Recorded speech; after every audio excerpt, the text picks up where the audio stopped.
जय श्री कृष्णा दोस्तों, स्वागत है आपका अपने YouTube channel Panchal artist group में। मैं विष्णु पांचाल आप लोगों के सामने आज की इस वीडियो में चर्चा करने वाला हूं कोटा शैली के बारे में।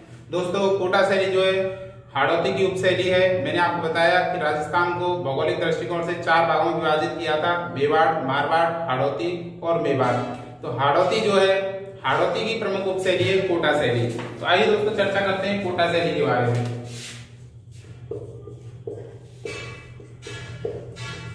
दोस्तों, जैसा कि कोटा शैली मैंने आपको बताया, ये हाड़ौती की ही प्रमुख उपशैली है।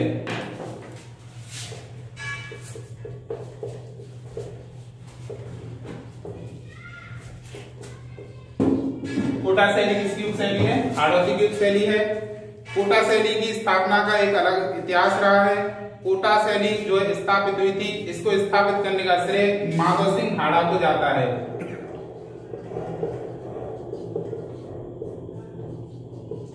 माधव सिंह हाड़ा को जाता है 1631 ईस्वी में। दोस्तों, 1631 ईस्वी में शाहजहां के द्वारा माधव सिंह हाड़ा को हाड़ौती क्षेत्र का जो है छोटा सा हिस्सा एक जागीर के तौर पर दिया गया था और उसी क्षेत्र पर स्वतंत्र रूप से कोटा शैली की स्थापना हुई थी, कोटा शैली स्थापित हुआ था। दोस्तों, यहाँ तक आपको क्लियर होगा, माधव सिंह हाड़ा ने 1631 ईस्वी में कोटा की स्थापना की थी। दोस्तों, कोटा शैली प्रकाश में कब आई?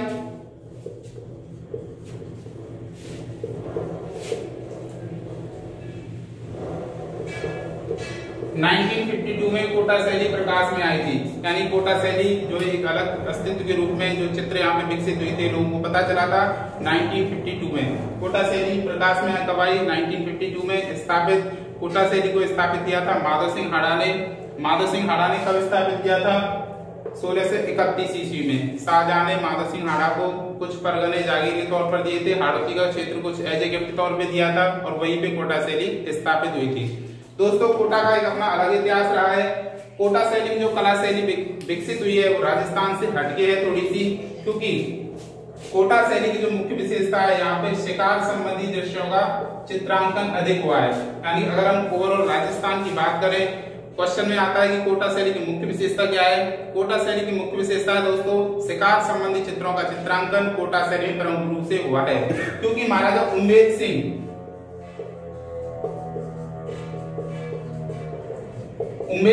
जो थे दोस्तों, ये शिकार यानी आखेट अधिक करते थे और उन्हीं की रुचि के अनुसार कोटा में शिकार संबंधी चित्रों का चित्रांकन हुआ है। उम्मेद सिंह के समय में दोस्तों आपको एक चीज और याद रखनी है, कोटा शैली का क्या कहा जाता है? स्वर्णकाल। अगर आपसे पूछे कोटा शैली का स्वर्णकाल किसके समय को कहा जाता है, तो महाराजा उम्मेद सिंह के समय को। कोटा शैली की मुख्य विशेषता क्या है? कोटा शैली की मुख्य विशेषता शिकार संबंधी चित्रों का चित्रांकन प्रमुख विशेषता रही है। तो और आइए दोस्तों डीपली हम बात करते हैं कोटा शैली के बारे में। कोटा शैली के प्रमुख चित्रकार कौन कौन से रहे हैं?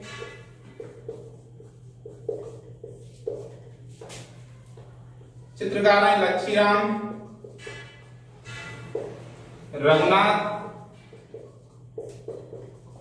नूर मोहम्मद, गोविंद राम। ये दोस्तों कोटा शैली के प्रमुख चित्रकार रहे हैं। आशा करता हूं आपको समझ में आ रहा होगा। मैं रिपीट कर देता हूं, कोटा शैली जो हाड़ौती की उपशैली है, कोटा शैली की स्थापना का एक अलग इतिहास रहा है। क्योंकि शाहजहां ने माधव सिंह हाड़ा को हाड़ौती का कुछ क्षेत्र एज ए जागीर तौर पे दिया था, वहीं पे ही कोटा शैली स्थापित हुई थी। कोटा शैली स्थापित कब हुई? 1631 ईस्वी में। किसने स्थापित की? माधव सिंह हाड़ा ने। प्रकाश में कब आई? 1952 में। 1952 ईस्वी में कोटा शैली प्रमुख रूप से प्रकाश में आई थी। कोटा शैली में सर्वाधिक शिकार दृश्यों का चित्रांकन देखने को मिलता है। ओवरऑल राजस्थानी शैली से अगर हम कंपैरिजन करें कि कोटा शैली जो है उसमें शिकार संबंधी चित्रों का चित्रांकन पूरे राजस्थानी शैली से ज्यादा कोटा में हुआ है। दोस्तों, ये शिकार संबंधी चित्र किसके समय बने थे? महाराजा उम्मेद सिंह के समय बने थे।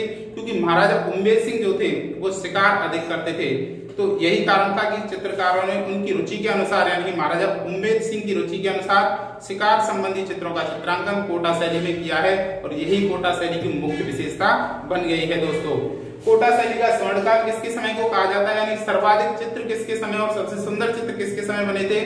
महाराजा उम्मेद सिंह के समय में बने थे। कोटा शैली का स्वर्णकाल महाराजा उम्मेद सिंह के समय को कहा जाता है। कोटा शैली के प्रमुख चित्रकार कौन से रहे दोस्तों? देखिए, लच्छीराम, रघुनाथ, नूर मोहम्मद और गोविंद राम, ये कोटा शैली के प्रमुख चित्रकार रहे हैं दोस्तों। आशा करता हूं कि आप लोगों को समझ में आ रहा होगा। आइए और डीपली बात करते हैं कोटा शैली के प्रमुख चित्रों के विषय क्या रहे हैं।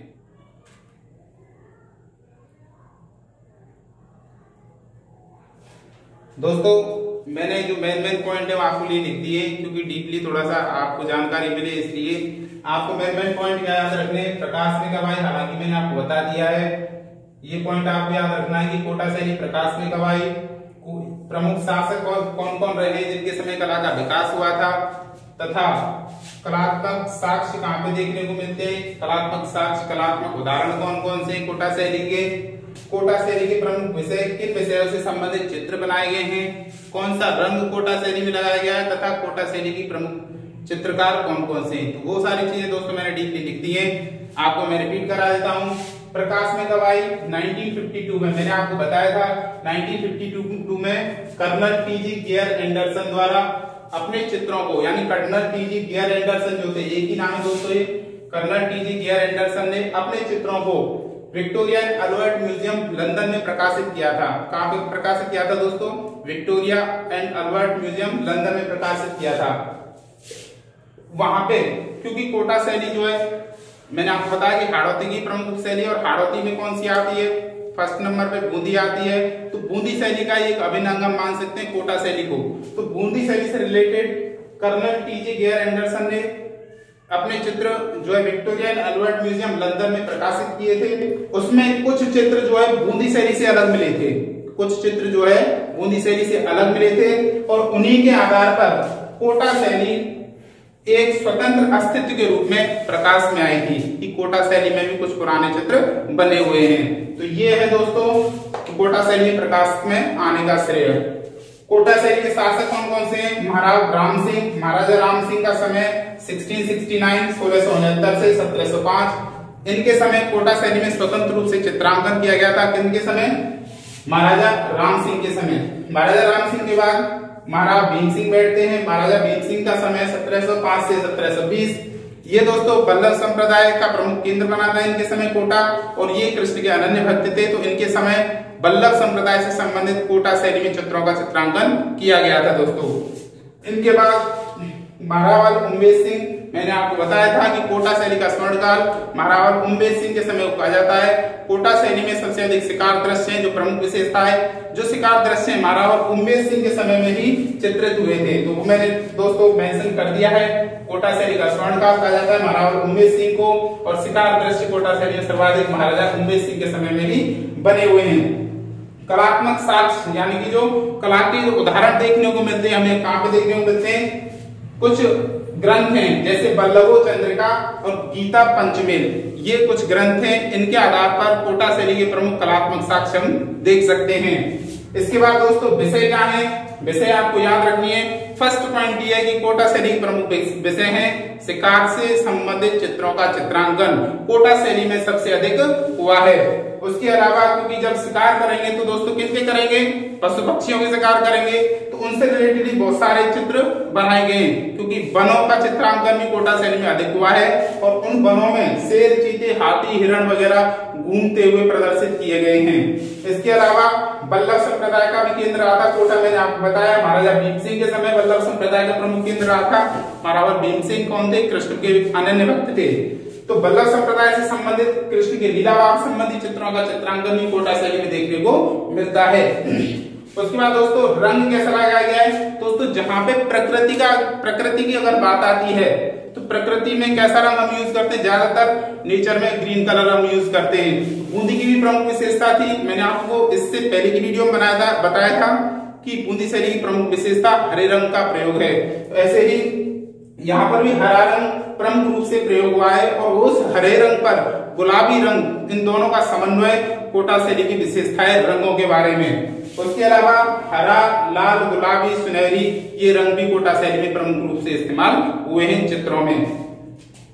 चित्रकार कौन कौन से दोस्तों, चित्रकारों के बारे में मैंने आपको एक छोटी सी ट्रिक बनाई है, वो ट्रिक आप याद कर सकते हैं। उस ट्रिक के माध्यम से चित्रकारों के नाम, अगर ट्रिक के माध्यम से आपको नाम याद नहीं आते तो आप डायरेक्टली भी चित्रकारों के नाम याद रख सकते हैं।